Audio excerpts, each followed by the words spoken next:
Here's your wrestling news for October 22nd, 2021. And your headlines for today include: KENTA takes major shot at WWE. Fans at Chris Jericho cruise forced to suffer terrible conditions while waiting hours in line. AEW wrestlers call WWE Crown Jewel a blood money show. Jim Ross shares gruesome skin cancer photo. Eric Bischoff is ready to drop painful truths about Tony Khan. Braun Strowman accuses WWE of turning him into a corporate monster. Top Dolla claims AEW stars thanked him for calling out the Young Bucks. Wrestler busted for possession of marijuana was later arrested. Kota Ibushi injured in finals of New Japan Pro Wrestling G1 Climax 31. Major news concerning Alberto Del Rio's lawsuit, and more. We are kicking off today with KENTA, who signed with WWE in 2014, part of a huge wave of signings known as the NXT 5. Unlike Kevin Owens, Finn Balor, Sami Zayn, and Adrian Neville, however, KENTA never held gold in WWE and was released after an underwhelming 5 years in 2019. Joining Chase Owens this week for a Twitch Q&A, KENTA bashed WWE as he explained how happy he is to be back in New Japan. He said, "I'm happy now, much more than I was when I was in, I forgot the name, but WW something." KENTA also took aim at AEW's CM Punk, who uses the GTS finisher that KENTA originated years prior, saying, "I'm happy if people want to see my move, and then they want to use it, except CM Punk."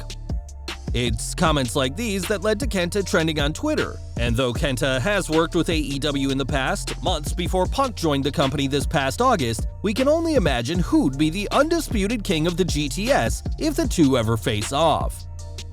Over to AEW, Chris Jericho is holding another one of his cruises, but fans were having a pretty bad time before they even boarded the vessel. Given the past year and risk of positive cases, those in charge had a few extra things to consider with the latest voyage, and that didn't speed things up at all. The line to board was incredibly long, and one fan at the scene told Ringside News that there were chants of "we want a refund" before fans even got on board. This fan contacted Ringside News after waiting for 4 hours and was told that they'd probably be waiting another 4 to 5 hours before they boarded the ship. One fan noted how they'd been waiting for so long that they were guaranteed to miss their dinner reservations and photos with Kurt Angle, and were sure that pics with the Olympic gold medalist didn't come cheap. Others at the scene tweeted out how there was no food or restrooms for anyone waiting under the hot Florida sun, and water was only being given at one location in the queue at the 4-hour mark. Some fans even started napping in the line as the queue wasn't moving at all, and fans weren't the only ones going through this ordeal. When Ringside News asked, they were told that Orange Cassidy and Marco Stunt had been seen waiting over 2 hours to be tested. This event has clearly been massively disorganized, and we can only hope that all the fans get something special to make up for this ordeal, as waiting in the blistering sun for hours with no food or water instead of meeting the legends and AEW wrestlers on board isn't the experience they paid for.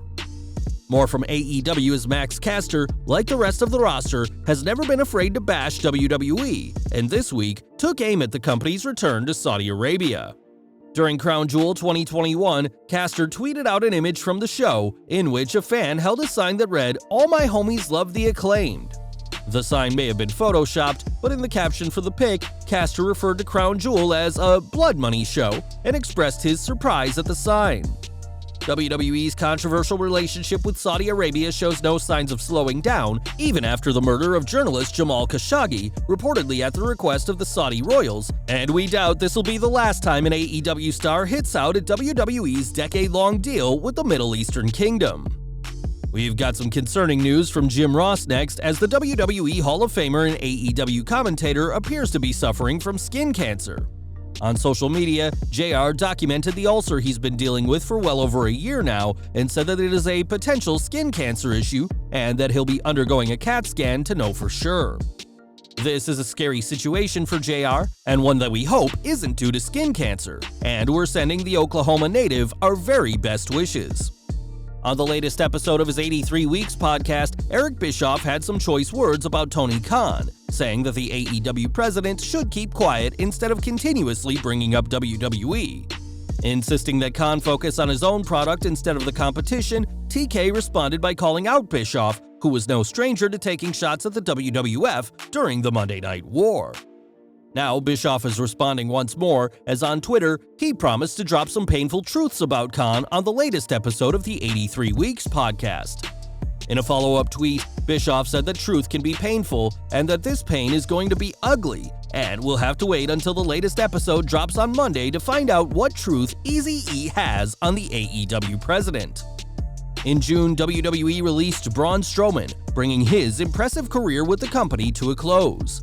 Since then, it's been reported that Strowman has been trying to get a job back with WWE, but in the most recent Busted Open Radio, the former Universal Champion ruled out returning to work for Vince McMahon.